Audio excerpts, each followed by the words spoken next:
حضرت عثمان رضی اللہ تعالی عنہ پر جو دن بھی اس کے بعد جو سورج آپ کے پاس طلوع ہوتا تھا وہ آپ کے لیے نئے ظلم کا پیغام لے کر آیا کرتا تھا۔ باغیوں کے مظالم دن بدن آپ کو بڑھتے جا رہے تھے۔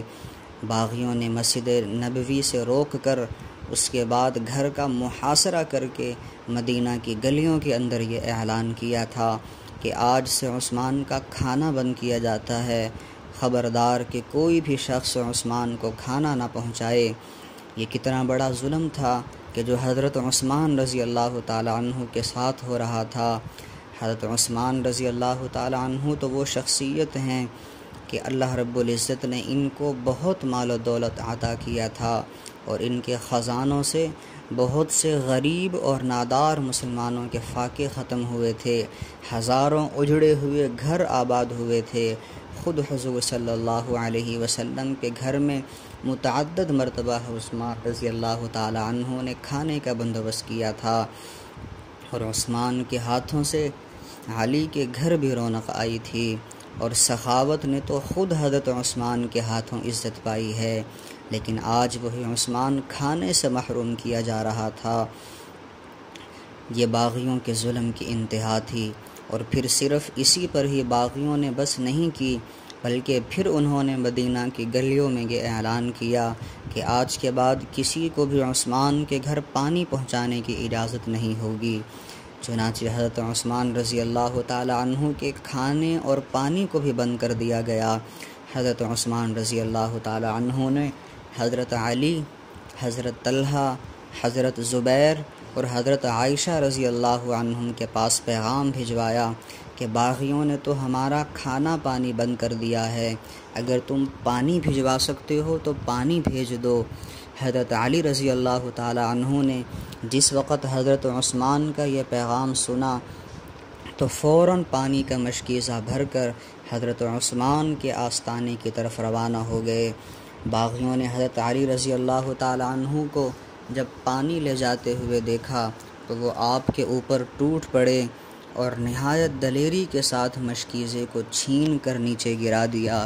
اور حضرت علی رضی اللہ تعالی عنہ کو پانی لے جانے سے روک دیا، واپس جانے پر مجبور کر دیا۔ حضرت علی رضی اللہ تعالی عنہ نے غصے کے عالم میں ان باغیوں کو، سبائیوں کو خطاب کیا کہ اے لوگو، تم جو کچھ کر رہے ہو یہ نہ تو مسلمانوں کا شیوہ ہے اور نہ ہی یہ کافروں کا طریقہ ہے۔ تم عثمان سے کھانا پینا کیوں روک رہے ہو؟ کھانے پینے سے تو روم و فارس کے کافر بھی کسی کو نہیں روکتے ہیں، وہ بھی اپنے قیدیوں کو پوری سہولیات دیتے ہیں۔ تمہیں شرم آنی چاہیے۔ اور تم کس وجہ سے حضرت عثمان کا محاصرہ کیے ہوئے ہو؟ کس وجہ سے تم ان پر یہ مظالم کر رہے ہو؟ کس وجہ سے تم ان کا یہ کھانا پینا روکے ہوئے ہو؟ اور کس وجہ سے تم ان کے قتل کے درپے ہوئے پڑے ہو؟ لیکن حضرت علی رضی اللہ تعالی عنہ کے ان ارشادات کا ان سبائی باغیوں پر کوئی اثر نہ ہوا، اور انہوں نے حضرت علی رضی اللہ تعالی عنہ کو کسی قیمت پر بھی پانی پہنچانے نہیں دیا۔ حضرت علی رضی اللہ تعالی عنہ نے اس وقت اپنا عمامہ اتارا اور حضرت عثمان رضی اللہ تعالی عنہ کے گھر کے اندر اپنے عمامے کو پھینک دیا، تاکہ عثمان کو پتہ چل جائے کہ علی نے تو بہت کوشش کی تھی، علی نے اپنی محبت کا حق ادا کیا ہے، لیکن باغیوں نے پانی پہنچانے نہیں دیا ہے۔ حضرات گرامی، آپ نے بہت سنا ہوگا کہ حضرت حسین رضی اللہ تعالی عنہ کا کربلا کے میدان میں 3 دن تک پانی بند رہا تھا یا 10 دن تک پانی بند رہا تھا، لیکن عثمان رضی اللہ تعالی عنہ کے ساتھ جو معاملہ پیش آیا تھا یہ کوئی 3 دن یا 10 یا 20 دن کا واقعہ نہیں تھا، بلکہ عثمان رضی اللہ تعالی عنہ 40 دن تک پانی سے محروم رہے تھے۔ 40 دن تک آپ کے پانی کو بند رکھا گیا تھا۔ کسی نے عثمان رضی اللہ تعالی عنہ سے پوچھا کہ اے عثمان، جب تمہیں پیاس کی شدت ستاتی ہے، جب تمہیں پیاس بے چین کر دیتی ہے تو اس وقت تم کیا کرتے ہو؟ تو حضرت عثمان رضی اللہ تعالی عنہ نے فرمایا کہ جب مجھے پیاس کی شدت بے چین کرتی ہے میں اللہ کا قرآن پڑھنا شروع کر دیتا ہوں، اللہ کا قرآن پڑھتا چلا جاتا ہوں اور اللہ میری پیاس کو بجھاتا چلا جاتا ہے۔ یہ حضرت عثمان رضی اللہ تعالی عنہ کے ساتھ ظلم کی انتہا کا معاملہ تھا کہ آپ پر آئے دن یہ مظالم بڑھتے جا رہے تھے، اور پھر باغیوں نے اسی پر ہی اکتفا نہیں کیا، آپ کے پورے گھر کا محاصرہ کر لیا۔ حضرت علی رضی اللہ تعالی عنہ نے اس وقت اپنے شہزادوں کو، اپنے صاحبزادوں کو یہ حکم دیا کہ وہ عثمان رضی اللہ تعالی عنہ کے دروازے پر جا کر پہرا دیں اور اس بات کا خیال رکھیں کہ کوئی باغی اندر نہ گھسے اور عثمان کو تکلیف نہ پہنچائے۔ چنانچہ یہ دونوں شہزادے اپنے والد کا حکم پا کر حضرت عثمان کے دروازے پر تشریف لے آئے اور وہاں پر آ کر پہرا دینے لگے۔ ایسا بھی واقعہ پیش آیا کہ باغیوں نے آپ کے گھر داخل ہونے کی کوشش کی تو حضرت حسن اور حضرت حسین رضی اللہ عنہما نے پوری قوت کے ساتھ ان باغیوں کا مقابلہ کیا اور ان کو گھر کے اندر داخل ہونے سے روکا، اور اسی مزاحمت میں دونوں شہزادے زخمی بھی ہوئے تھے، لیکن انہوں نے اپنے والد کے حکم کی تعمیل کی اور باغیوں کو حضرت عثمان کے گھر داخل نہیں ہونے دیا۔ حضرت عثمان رضی اللہ تعالی عنہ پر جب یہ مظالم بڑھتے چلے گئے تو بالآخر اس وقت حضرت عثمان رضی اللہ تعالی عنہ نے ایک تاریخی خطبہ دیا تھا جو تاریخ کی کتابوں کے اندر درج ہے۔ جب یہ محاصرہ روز بروز تنگ ہوتا چلا گیا اور باغیوں نے کسی بھی قسم کی نرمی نہیں رکھی تو حضرت عثمان رضی اللہ تعالی عنہ اپنے گھر کی چھت پر کھڑے ہو گئے اور چھت پر کھڑے ہو کر بڑا درد والا، درد مندانہ انداز میں آپ نے خطبہ ارشاد کیا، لیکن اس خطبے کا بھی ان باغیوں پر کوئی اثر نہ ہوا۔ چنانچہ مسند امام احمد میں سیر کی باقی کتابوں کے اندر حضرت عثمان کا وہ خطبہ موجود ہے۔ حضرت عثمان رضی اللہ تعالی عنہ نے چھت پر کھڑے ہو کر لوگوں کو خطاب کر کے فرمایا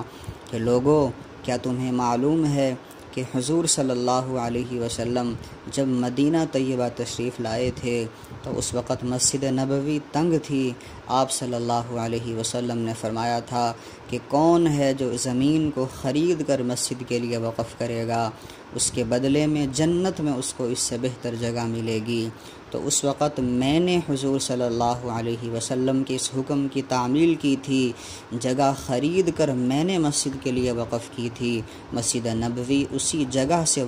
وسیع ہوئی تھی، اور آج تم مجھے اسی مسجد میں نماز پڑھنے سے روکتے ہو۔ پھر آپ نے فرمایا کہ تم خدا کی قسم کھا کر بتاؤ کہ جب حضور اکرم صلی اللہ علیہ وسلم مدینہ تشریف لائے تھے تو اس وقت آپ نے فرمایا تھا کہ کوئی ہے کہ جو بیر روما کو خرید کر مسلمانوں کے لیے وقف کر دے۔ یہ میٹھے پانی کا ایک کنواں تھا جس کو میں نے یہودی سے خرید کر مسلمانوں کے لیے وقف کیا تھا۔ اس پر حضور صلی اللہ علیہ وسلم نے اپنی زبان نبوت سے مجھے جنت کی بشارت دی تھی، اور آج تم مجھے اسی پانی کے پینے سے روکتے ہو۔ اور پھر آپ نے تیسری بات ارشاد فرمائی کہ کیا تمہیں معلوم ہے کہ غزوہ تبوک کے موقع پر میں نے ہی جہاد کے لیے بہت سا ساز و سامان دیا تھا؟ سب نے کہا ہاں سچ ہے، ایسا ہوا تھا، آپ کی تمام باتیں صحیح ہیں، مگر اس کے باوجود بھی ان کے دل پر کوئی اثر نہ ہوا۔ آپ نے اپنے خطبے کو جاری رکھتے ہوئے فرمایا، چوتھی بات آپ نے ارشاد فرمائی کہ میں تم کو قسم دیتا ہوں کہ تم میں سے کیا کسی کو یاد ہے کہ ایک دفعہ حضرت صلی اللہ علیہ وسلم پہاڑ پر چڑھے تھے، پہاڑ ہلنے لگا، حضور صلی اللہ علیہ وسلم نے زور سے اپنا پاؤں اس پہاڑ پر مارا تھا اور فرمایا تھا کہ اے پہاڑ تو ٹھہر جا، کیا تجھے معلوم نہیں کہ اس وقت تجھ پر ایک نبی، صدیق اور 2 شہید موجود ہیں؟ اس وقت میں حضور صلی اللہ علیہ وسلم کے ساتھ ہی تھا۔ پھر آپ نے 5ویں بات ارشاد فرمائی کہ لوگوں، کیا تمہیں معلوم نہیں کہ مکہ مکرمہ میں آپ نے مجھے حدیبیہ سے سفیر بنا کر بھیجا تھا، اور جس وقت میرے قتل کی خبر پھیل گئی تھی تو حضور صلی اللہ علیہ وسلم نے اپنے مبارک ہاتھ کو میرا ہاتھ کہہ کر بیعت لی تھی، اور میری طرف سے خود ہی کیا آپ نے بیعت نہیں فرمائی تھی؟ کیا تمہیں یہ بات معلوم نہیں؟ سب نے کہا کہ سچ ہے، بالکل ایسا ہی ہے۔ حضرت عثمان رضی اللہ تعالی عنہ نے اپنے اس خطبے میں 5 باتوں کا ذکر کیا تھا۔ 5 باتیں، یہ 5 خصوصیات ایسی تھیں جو اللہ رب العزت نے حضرت عثمان رضی اللہ تعالی عنہ کو عطا کی تھی، لیکن آپ کی اس دل کو ہلا دینے والی تقریر کا بھی ان باغیوں پر کوئی اثر نہ ہوا، اور ان کے مزاج میں، ان کے معاملے میں ذرا بھی نرمی پیش نہ آئی، اور انہوں نے اسی طرح آپ کے گھر کا محاصرہ کیے رکھا اور کھانا پانی کو بند کیے رکھا۔ بس وہ تو انسانوں کی شکل میں بھیڑیے اور درندے بن چکے تھے، ان کے سامنے تو بس حضرت عثمان کا خون تھا، اور وہ آپ کے خون سے اپنی پیاس بجھانا چاہتے تھے، کسی بھی طرح نرمی کے لیے تیار نہ ہوئے۔ بالآخر حضرت عثمان رضی اللہ تعالی عنہ سمجھ گئے کہ یہ باغی ماننے والے نہیں ہیں، تو حضرت عثمان رضی اللہ تعالی عنہ نے بلند آواز سے اپنے گھر سے مدینہ والوں کو فرمایا تھا، یا اہل المدینہ انی استودعکم اللہ، کہ اے اہل مدینہ میں تمہیں اللہ کے حوالے کرتا ہوں، واسألہ، اور میں اللہ سے یہ سوال کرتا ہوں، یحسن علیکم الخلافۃ من بعدی، کہ وہ میرے بعد تمہیں اچھا خلیفہ عطا فرمائے۔